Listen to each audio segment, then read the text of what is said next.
Sabi ni nanay, kumain ng sustansyang pagkain.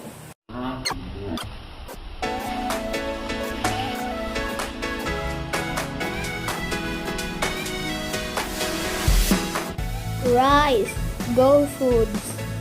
Thai at Manga, Grow Foods. Tangus, Grow Foods.